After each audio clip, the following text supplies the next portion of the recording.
Hello everyone. আজ ৮ই মে। আজ সকাল সকাল ঘুম থেকে উঠে পড়েছি। আজ প্রচুর প্রচুর প্রচুর কাজ আছে বাড়িতে, কারণ কাল ৯ই মে। কাল আমার বাড়িতে একটা বড় অনুষ্ঠান আছে, বলতে পারো একটা স্পেশাল কোনো অনুষ্ঠান রয়েছে। তার জন্য ঘুম থেকে উঠে পড়েছি অনেক সকালে। তোমরা নিশ্চয়ই জানো, বাড়িতে যদি কোনো অনুষ্ঠান থাকে তার আগে আমাদের কত কাজকর্ম থাকে। বাড়িঘর গোছানো, ঝাড়পোছ করা, অনেক রকম অনেক কাজ থাকে। এছাড়াও কালকের জন্য শুধু ঝাড়পোছ আর পরিষ্কার করব না, কালকের জন্য যাতে ডেকোরেশনের কিছু সামান্য কাজ এগিয়ে রেখে দেবো, যাতে কালকে সকাল সকাল ডেকোরেশনটা তাড়াতাড়ি কমপ্লিট করে নেওয়া যায়। তাই আজ আমিও লেগে পড়েছি আমার কাজ করতে। এখনও পর্যন্ত ব্রাশ করিনি। ঘুম থেকে উঠেই আগে ওপরের কাজটা সেরে দেন আমি নিচে যাব, কারণ নিচে আমার অনেক কাজ আছে। আবার নিচে যাব, আবার ওপরে আসবো, বারবার এত ওপর নিচ করা ভালো লাগে না। তো সেই জন্য আমি আগে আমার ওপরের যেটুকু কাজ করা দরকার সেই কাজগুলো কমপ্লিট করে দেন আমি যাব নিচে, কারণ নিচেও মায়ের কাজ করছে। নিচে গিয়ে মায়ের সঙ্গে হেল্প করব। তো তাড়াতাড়ি করে চলো, ঝটপট আমি আমার ওপরের কাজগুলো সেরে ফেলি, তারপরে নিচে গিয়ে আবার দেখা হচ্ছে তোমাদের সঙ্গে।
চলো, আমার ওপরের কাজ মোটামুটি কমপ্লিট হয়ে গেছে।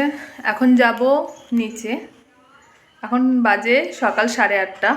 তো নিচে গিয়ে এরপর ব্রেকফাস্ট করব।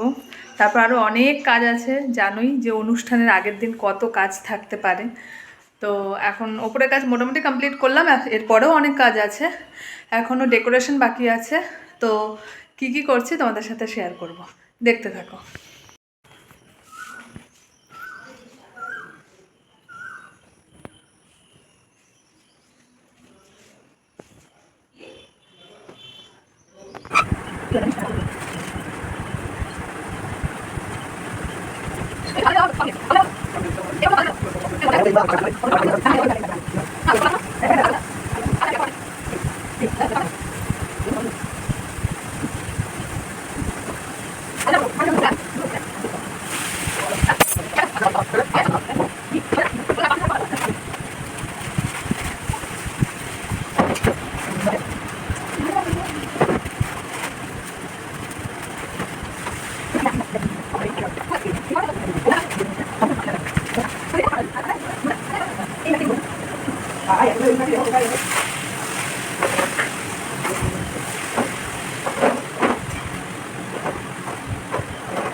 তো দেখতেই পারলে আমি নিচে চলে এসেছি। নিচে এসে টুকটাক কিছু কাজকর্ম করছিলাম।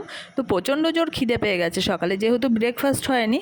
তো আমি তাড়াতাড়ি করে বসে পড়লাম ব্রেকফাস্ট করতে করতে দেখলাম আমাদের চেয়ার টেবিল দেওয়ার জন্য লোক চলে এসছে। বাবা সেগুলো রিসিভ করছিল। আর তারপরে আমি আর তোমাদের দাদা ভাইয়েরও খিদে পেয়ে গেছে, দুজন মিলে একসাথেই খাচ্ছিলাম। খাওয়ার শেষে আবার চলে গেছি আমি আর তোমাদের দাদা ভাই মিলে ওপরে যেহেতু কিছু ডেকোরেশনের কাজ এগিয়ে রাখতে হবে বলেছিলাম, তাই দুজন মিলে যত তাড়াতাড়ি সম্ভব ডেকোরেশনের কাজগুলো তাড়াতাড়ি করে ঝটপট করে নিতে হবে। যেটুকু এগিয়ে রাখা যায় তাহলে পরের দিন গিয়ে অতটা ঝামেলা হবে না, তাড়াতাড়ি ডেকোরেশনটা কমপ্লিট করে নেওয়া যাবে। তো আমি আর তোমাদের দাদা ভাই চলে গেছি ওপরে। আমি ওর সঙ্গে সঙ্গে একটু হেল্প করছিলাম, ওই পুরো কাজটা করেছে। আর ভিডিওতে এটাও দেখতে পারলে তোমাদের দাদাভাই যখনই আমি ক্যামেরা চালাবো তখনই ও মুখটা ঘুরিয়ে রেখে দেবে, তাই ওর পেছনে লেগে একটু খোঁচাখুচি করে যাতে ও ক্যামেরার দিকে তাকায়, সেই জন্য ওকে একটু হাসাচ্ছিলাম। ডেকোরেশনের কাজ তাড়াতাড়ি কমপ্লিট করে স্নান করে রেডি হয়ে যেতে হবে, আবার খাওয়া দাওয়া করে কমপ্লিট করে নিতে হবে, যেহেতু আজকে আমাদের চেক আপের দিন রয়েছে। তো আমায় আর তোমার দাদাভাইকে চলে যেতে হবে চেক আপের জন্য। তো ফটাফট করে তাড়াতাড়ি করে কাজগুলো কমপ্লিট করে রেডি হয়ে নিই। ডাক্তারখানা থেকে আসার পরেও আরও অনেক কিছু রয়েছে, অনেক কিছু মিন্স আমি মেহেন্দি পরবো, নেল এক্সটেনশন করার রয়েছে। তো আমার নেল এক্সটেনশনের লোক চলে আসবে বাড়িতে। আর মেহেন্দিটা যেহেতু আমি নিজেই একা পরতে পারি, তাই আমি নিজেই একা পরে নেব।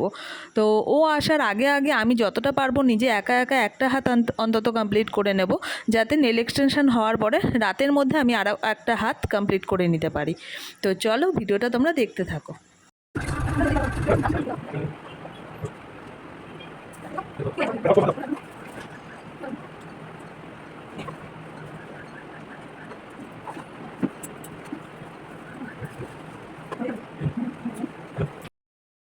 প্রতিশোধ নিলাম আমি, বাধা দেব না।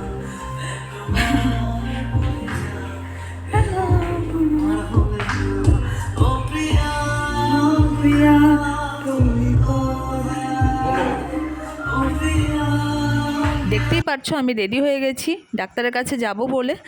আর আমি যেখানে চেক আপে যাবো সেটা হলো ব্যারাকপুর টেকনো গ্লোবাল হসপিটাল, যেখানে যেতে আমার অনেকটাই সময় লাগবে।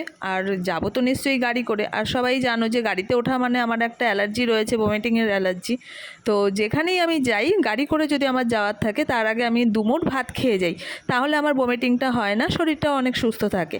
সেই জন্য আমি তাড়াতাড়ি করে সকাল সকাল বসে পড়েছি 11টার সময়, দুটো আলু সেদ্ধ ভাত খেয়ে আমি বেরোবো বলে।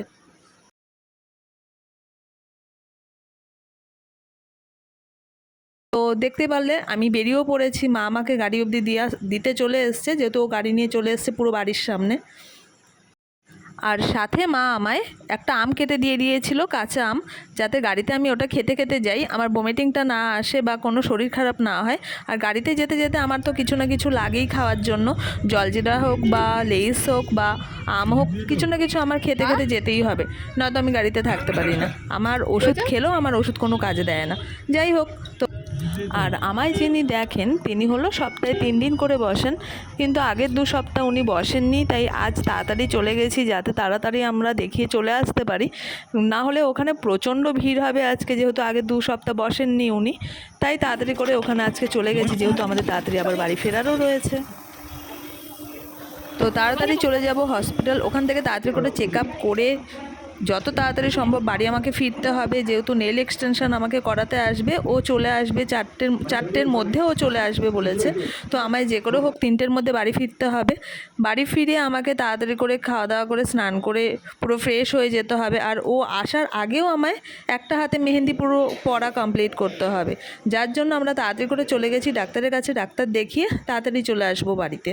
আর ভিডিওটা পুরো শেষ পর্যন্ত দেখতে থাকো তোমরা, তাহলে দেখবে আমি এক হাতে মেহেন্দি তো অলরেডি পরে নেবই, মেহেন্দিটা কেমন পড়েছি সেটা তোমরা নিশ্চয়ই আমায় জানিও। বা হাতে মেহেন্দি পরা হয়ে যাওয়ার পর মেয়েটা চলে এসেছিলো, আমায় নেল এক্সটেনশন করে দিয়েছে, পুরো মনের মতন দারুণ সুন্দর একটা, মানে আমার খুব পছন্দের একটা এক্সটেনশন আমি করিয়েছি, যেটাও আমার মতন করেই করে দিয়েছে। তারপর ও চলে যাওয়ার পর প্রায় 7টার থেকে আমি আবার আরেক হাতে মেহেন্দি পরা শুরু করেছি, যেটা আমি ডান হাত দিয়ে বা হাতে মেহেন্দি পড়েছি। তো দুটো হাতের মেহেন্দি তোমরা দেখে আমায় জানাবে নিশ্চয়ই যে আমি কেমন পড়েছি, আর নেল এক্সটেনশনটা আমার হাতে কেমন লাগছে সেটাও তোমরা জানিও। তো ভিডিওটাও তাড়াতাড়ি শেষ করলাম। দেখা হবে এর পরের ভিডিওতে, যেই ভিডিওটা হবে আমার স্পেশাল দিনের স্পেশাল অনেক মুহূর্ত সেখানে থাকবে। তোমরা নেক্সট ভিডিওটাও দেখো। তো ফার্স্ট এটা দেখে কেমন লাগলো সেটা কিন্তু অবশ্যই কমেন্টসে জানিও।